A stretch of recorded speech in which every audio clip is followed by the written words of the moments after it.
Hi there, everyone. My name is Christian Eschbach, and welcome to another one of my album reviews. If you're one of my regular viewers, the last album I did was Wayne's World: The Basement Tapes, which was a great collection of dad rock songs. Which, while I was grabbing that one, I grabbed the CD sitting in the same, assorted artists section of my collection. But this one is inspired. When I bought this one, this was directly inspired by Metallica, my picking this one up. I'm sure you've already seen the title, Full Metal Garage. First off, that's cool because, Full Metal Jacket, Full Metal Garage. Whoa! Full Metal Garage, the songs that drove Metallica. So what is this, do you ask? Well, this is Garage Inc. by the original artists. That's right. So, not every artist is on here, though, and there are some changes. Clearly, there is going to be some copyright issues in there. But allow me to explain as we go. So, or not necessarily even that, there, just other issues. Okay. Anyways, ready? Here we go. Disc 1 matches Disc 1 off of Garage Inc. with a few caveats in there, specifically when we get to Merciful Fate. But here we go. We got Discharge, Free Speech for the Dumb.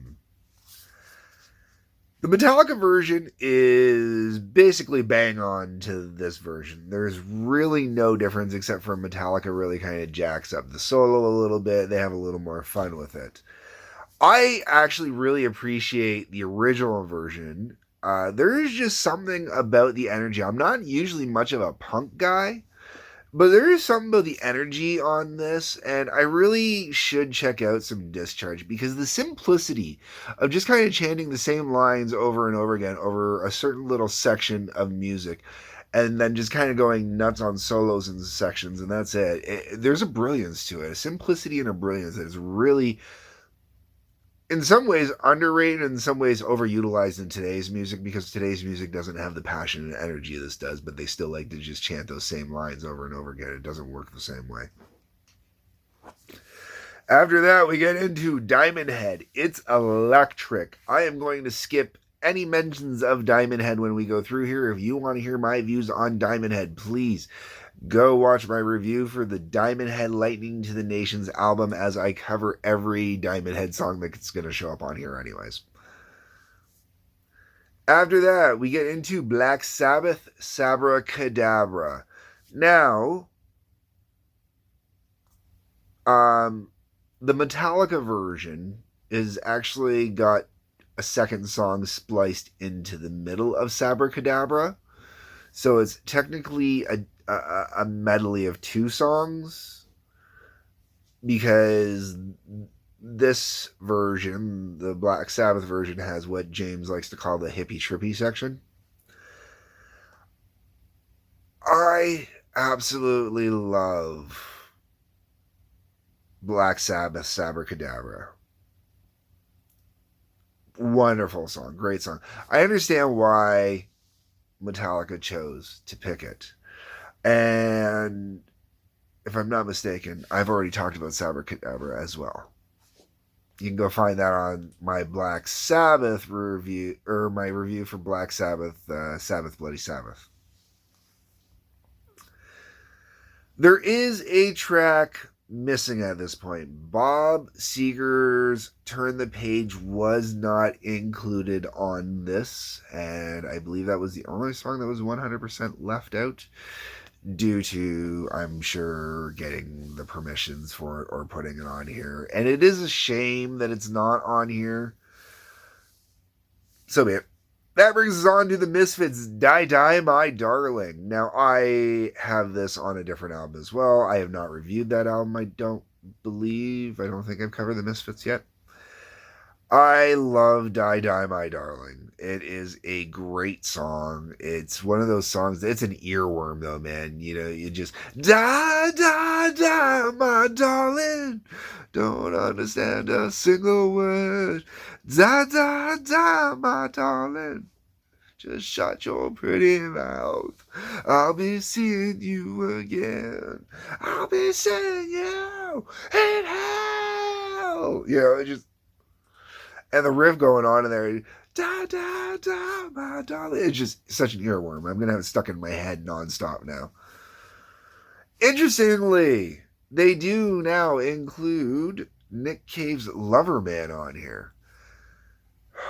Nick Cave. This inspired me to actually go out and buy Nick Cave albums because I really was kind of impressed and cool when I heard it for the first time performed by Metallica, and I never heard the originals, so I had no basis for comparison. And not a song that Metallica would normally do, so the way they did it was really cool and, you know, really awesome, you know, for them to do a song with that type of exploration to it. And to hear the Nick Cave version of it, man. All right, so normally, with almost all of these songs I'm going to talk about on here, a lot of the time I would say Metallica, in a lot of cases, does it better.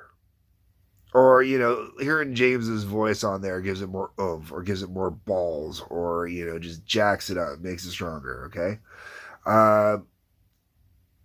So far, you know, Diamond Head, it's arguable over which one would be the better version.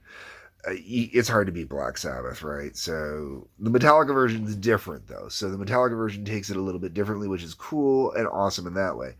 When we get to Nick Cave Loverman, sorry, I love Metallica's version, but Nick Cave's version is definitely the much better version. And not infinitely better, just there's a different vibe to a different energy, and it's really much more enjoyable to me for that reason on its own. We now get to a point where there's another deviation from, you know, the Metallica version. And the Metallica version, they do the Merciful Fate medley. So if there's 4 songs in there that are put together. Now, they didn't put all 4 songs on here, but they did put 2 songs on here, and they didn't try and make the medley based off of that or whatever, anything, right? So they actually put Merciful Fate's Curse of the Pharaohs and Evil on here, both of which are fantastic songs. If I don't personally own any Merciful Fate, I usually just borrow my buddy Drew's whenever I want to listen to them. Tracy does own some Merciful Fate, and I have had Merciful Fate on the list for stuff to do for a while, so I'm not going to go into these too much because they will come back up later. But Merciful Fate is one of those bands where I can understand why some people have never heard of them or have never gotten into them, and why they don't get a lot of play, because those high squealing vocals that King Diamond uses are insane. And they're definitely not for everybody. But there's a brilliance, an absolute brilliance to Merciful Fate's music. I can understand why Lars was such a huge fan. After that, we get into Blue Oyster Cult's Astronomy. I've actually covered this song already. Go check out my review for Blue Oyster Cult's Secret Treaties. It is in there. Great song. After that, Thin Lizzy's version of Whiskey in the Jar. I mentioned Thin Lizzy in my last review, where I mentioned Boys and Back in Town is one of those songs that's definitely been overdone.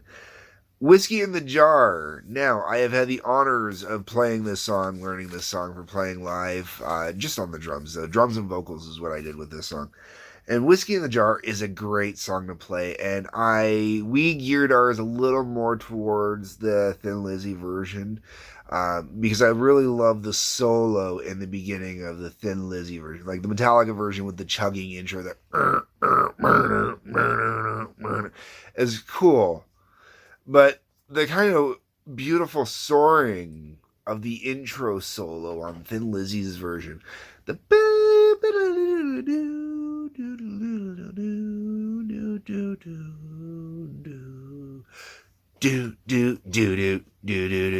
now, the Metallica version is definitely thicker and heavier, so that, you know, it's really, I love the thick heaviness of the boom, boom, boom, boom. Thin Lizzy's was recorded in earlier times, so it's definitely got limitations. It's definitely thinner, and it really kind of is a bummer for that reason, but it's still a killer track. After that, we get into Lynyrd Skynyrd, Tuesday's Gone. I don't like this song. I've actually talked about this song in my review for Dazed and Confused soundtrack. Yes, the Dazed and Confused soundtrack. I talk about Tuesday's Gone and my dislike for that song there. That is the only song on this album on this first CD I do not listen to ever. I will not. Every time I've ripped it out of my computer, I do not include that in any mix. I've listened to this thing left, right, and center. I love it. I just don't like Tuesday's Gone. I was really upset that Metallica even did that song. It was just, so upsetting. And then the album finishes with Discharge, The More I See. Once again, back to the same thing I said before. Simplicity. Very simple sets of vocals repeated over and over with some heavy ass, kick ass riffing. And I really dig it. I would love myself as an artist to do an inspired by Discharge album where, it's just like 10, 15, as far as 20 songs, just because of the lengths of them usually, where it's just heavy riffing and, just the more I see, the more I see pain, suffering, and misery. Just simplicity and rock it out punk style. It'd just be badass awesome, man, I think. And I really, really gotta get on that one, I think, because that one's been eating at me for a little while now. Anyways, folks, we're going to go from there into Disc 2. Now, Disc 2, there's going to be some variations as well from what was in Disc 2 of the Metallica version. Now, there's a reason why they chose the songs that drove Metallica instead of calling this, Full Metal Garage, the songs Metallica used. So the album opens up with Diamond Head, Helpless. Once again, already covered that one. Go watch the review in the Diamond Head Lightning to the Nations. Holocaust, The Small Hours. This is a band I really need to check out more than I have. Along with the next one as well. Holocaust and Killing Joke. I was always kind of surprised when I hear both these songs on the original Garage Days Revisited album, which I've also covered. The Orange Vinyl Edition, as a matter of fact. Because to me, they're not really kind of, like, they're a different type of metal. They're not the type of metal that I would have expected. They're not thrash metal per se, like they're kind of more of a darker proto-metal almost. But Holocaust, The Small Hours is really just, dark and heavy and gets you going.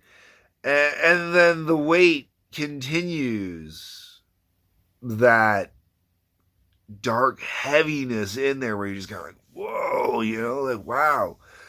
And both bands, you got, Holocaust doing The Small Hours. Now, the band's named Holocaust. I've got issues with it, but I got issues with it for different reasons. I don't have issues with it related to anything like appropriation wise. I have issues with it because people are going to have issues with it related to appropriation wise, because I find that, there are some people that have appropriated the word Holocaust to only one particular time in history, whereas, there's been a lot of Holocausts. But that's so that's why I have issues with that band's name, because that's the type of negative energy it's going to generate. And it's probably why it's also hard to find their albums in stock anywhere. Or at least I've had a hard time ever trying to find them. The Small Hours, though, their version of The Small Hours, the original version of it is brilliant. Absolutely just, it's the band name, man, held them back. The band name held them back. After that, we like I said, Killing Joke.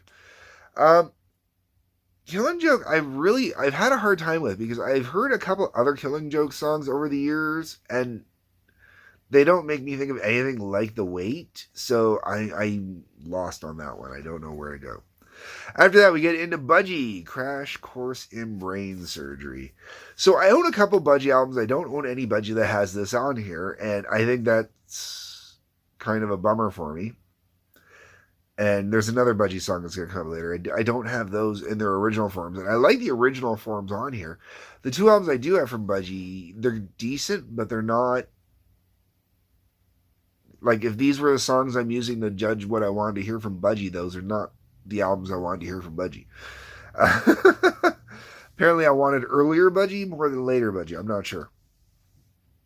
Crash Course in Crash Course in Brain Surgery. Our nickname for playing in a band over the years was always Crash Course in Bass Surgery because that. Oh man, that just gets it going and it's awesome, man. Great song, absolutely fantastic, and I actually enjoy the Budgie version musically more than the Metallica version. Metallica taking out the what they call the hippie trippy part and putting in the hollering and whatnot. It's cute, it's fun, but I actually still prefer the hippie trippy part better. Then we get Diamond Head, Am I Evil? Oh, go watch it on my other review from Diamond Head. Blitzkrieg. I was never a fan of the song Blitzkrieg. It's not a bad tune. It's a good tune. I have as a German, I have an issue with the song Blitzkrieg or the title Blitzkrieg. I don't like it. I don't like the idea of glorifying anything related to World War II. It's not. Yeah, I don't like the idea of glorifying any part of World War II. It's just no, it's not cool. So I got mixed. I've always, since the day one that I heard the Metallica version, had issues with the idea behind Blitzkrieg. Good tune, though. Good tune, but just not my cup of tea for personal reasons. Then we get into Budgie Bread Fan. I love Bread Fan. Great tune. I do prefer the Metallica version definitely over the Budgie version. Only because it's heavier and it's more, so it's just more enjoyable to me. But wicked fast tune, and they clearly are using, the definite blueprints of the Budgie version. Almost to the T, actually. They just kind of use the Metallica sound. Diamond Head the Prince. We've already talked about this song. Go watch the Diamond Head review. Anti-Nowhere League. So what? I have performed this song live. I have had a friend perform this song live just because we had the lyrics sitting about and a couple of us could perform it. This is a fun song that just busts out of nowhere and shock the shit out of everybody. And how do you shock the shit out of everybody? But they're getting into it because that riff, that riff on that song, man, is an infectious riff. So you just get going on that riff and you start singing these horribly obnoxious and crude lyrics, and everybody's like, "What the hell?" But they can't help but getting into it, man. And the last time I have ever played this song live, I was in an environment for a poetry event. First off, a poetry event. But at that poetry event, we also had a lot of people from the hip hop rap scene that were into, that kind of thing and whatnot. And okay, so basically what I'm trying to say is we had, 5 or 6 white guys sitting around bored, one on guitar, myself on drums, one other guy sitting around, a couple in the back. And we're in a room full of all black people, okay? And my one buddy says, "Yeah, if you got the lyrics, man, I'll do it." I'm like, so we did it. And we had a video of it up on YouTube for the longest time. I don't think it's up there anymore. I think it came down finally. But fantastic. The reaction, like the whole crowd just went, "What the?" It just got totally into it. So yeah, never, never underestimate the power of So What. For the next track, this one's interesting because this is the '96 version. So it means this was a re-record. I don't know why it was re-recorded, and that's Sweet Savage's "Killing Time." Now, "Killing Time" I really enjoy. I've always enjoyed it. I always thought it was a great song. It's funny that, once again, you got a band name where, I wouldn't take Sweet Savage as being a big thing, because when I think of that, I think of like, I'm thinking like Conan the Barbarian kind of stuff, right? Whereas, other people will take it in totally different context. So that, once again, band names, man, band names are difficult. I love "Killing Time," and it's really cool they did a '96 version on here. The sound quality is really great on it. It sounds really great. I have no comparison to the original. This does make me want to check out some Sweet Savage, though.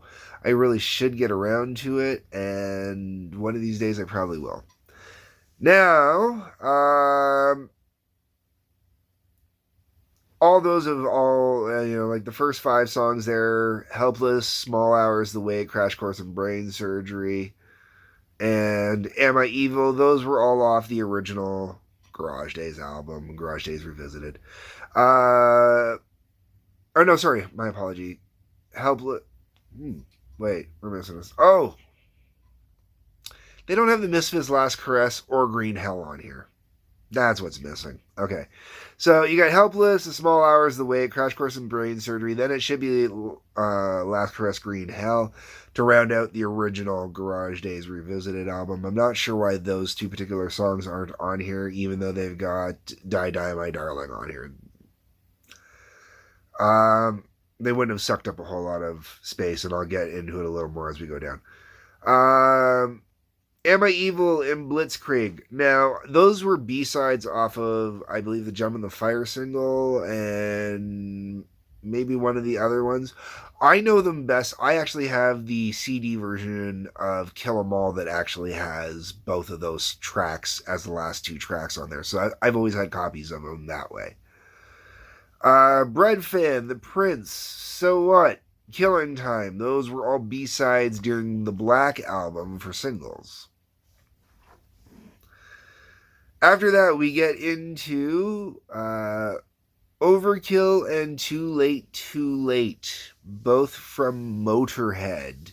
Now, Metallica actually released 4 Motorhead tracks as B-sides for the "Hero of the Day" single.